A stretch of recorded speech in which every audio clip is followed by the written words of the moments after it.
O São Paulo se deu mal na abertura do retorno do Brasileirão e viu os concorrentes pelo título se aproximarem demais. Boa notícia para o Internacional, que cola no líder, mas não poderá contar com Paulo Guerreiro, que teve seu efeito suspensivo suspenso. Eu sou o Flávio Soares e essas são as minhas caneladas para o Ganhador.com.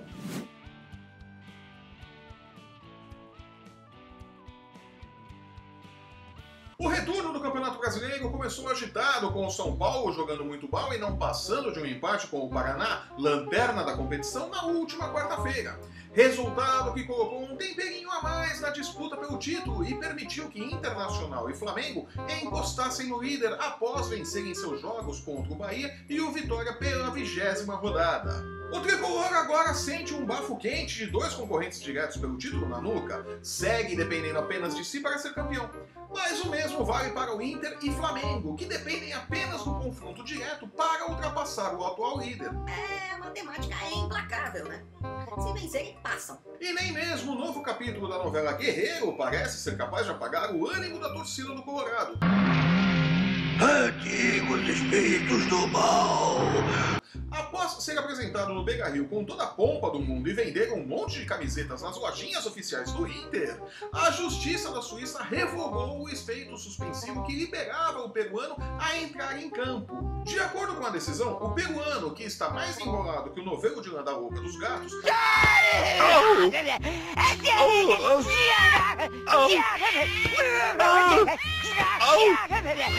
terá que cumprir ainda mais 8 meses de suspensão por conta do teste positivo no exame antidoping realizado após o jogo contra a Argentina pelas eliminatórias da Copa do Mundo em 5 de outubro de 2017.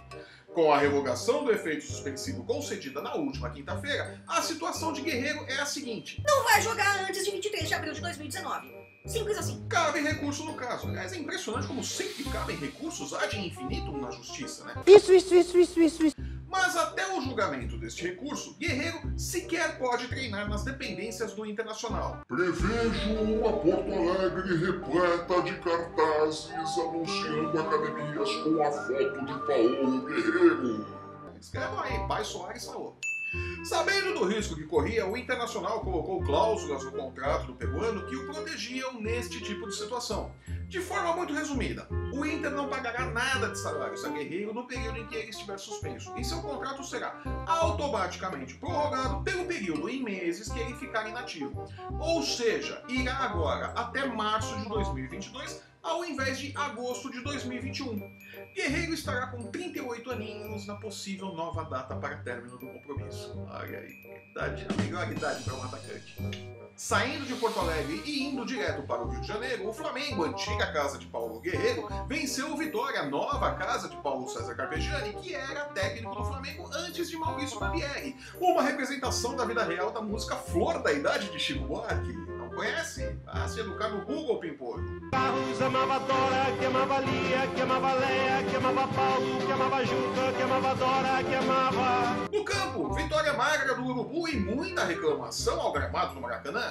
O meia Diego, autor do gol do jogo, reclamou demais dos buracos e foi endossado pelo técnico Maurício Barbieri e pelo presidente do clube, Eduardo Bandeira de Mello, que disse haver uma promessa de reforma do gramado do estádio a partir da próxima semana. Cara, como é que vão reformar com tanto jogo marcado no Maracanã, né? Vamos lá, né? Ninguém viu isso na tabela. Em defesa do Maracanã, devo dizer que não dá pra ser lindo aguentando jogos como Fluminense e Corinthians realizados na noite anterior. O gramado tá se desfazendo de desgosto mesmo, né? Ah, meu Deus do céu. Mas como o que importa é bola na rede, o Flamengo reduziu para 2 pontos a vantagem do São Paulo no topo da tabela e o Internacional para 1. E a 21ª rodada do Brasileirão promete fortes emoções. Com sua cota de tropeços estourada, o São Paulo recebe o Ceará no Morumbi e precisa vencer para que os gritos de Cavalo Paraguaio! Cavalo Paraguaio! não ecoem por aí. O Internacional, por sua vez, recebe o Palmeiras de Filipão, que não sabe o que é tomar gols desde que o técnico pentacampeão mundial assumiu a equipe. Jogo duríssimo que pode derrubar o Colorado da vice-liderança. Vamos ficar de olho. O Flamengo visita o América Mineiro, que se não é um grande grande time gosta de complicar a vida de todo mundo, principalmente após a chegada de Adilson Batista ao clube. É possível que o Urubu perca pontos para o Coelho, o que pode beneficiar o Grêmio, que visita o Atlético Paranaense com chances de encostar nos perseguidores imediatos ao líder. Falta só combinar com o Furacão. Com Osmar Loss prestigiado pela diretoria, o que em bom português significa Vai atualizando teu currículo aí, filhote. o Corinthians recebe o Paraná precisando acabar com a seca de vitórias. Para isso, o Alvinegro deverá aposentar o esquema sem centroavante e apostar em Jonatas no comando do ataque, enquanto que Romero cumpre suspensão pela expulsão na última rodada diante do Fluminense. Demorou pouco não ser expulso, né? Vamos falar sério. Fluminense, aliás, que vai até Minas encarar o Cruzeiro num jogo que chega a empate desde que a tabela foi montada, né? Antes do início do campeonato.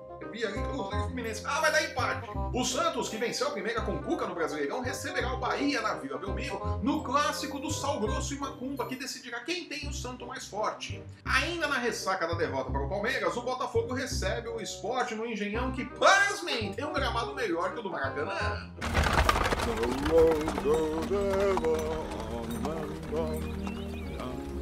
O Atlético Mineiro, que perdeu um caminhão de gols contra o Vasco e como o Djavan não saiu do 0-0 na última rodada, visita o Vitória no Barradão. E enquanto espera por Alberto Valentim, que saiu tretado do Pirâmides do Egito, o Vasco recebe a Chapecoense em São Januário, ainda sob o comando de Valdir Bigode e pertinho do Z4. A Série B chamando o Vascão de novo.